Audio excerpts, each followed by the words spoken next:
like I said, I use plain old construction paper. These can be attached with double-sided tape, with glue, whatever you wish to do. And I kind of give you an idea here what it looks like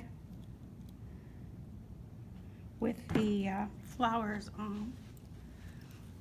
You can arrange them however you want on there. Flat ones. It's not a particular art form. And if your circle, when you cut your circle, if it doesn't come out perfect, don't worry about it. Nobody sees it. It's to the back, it doesn't show.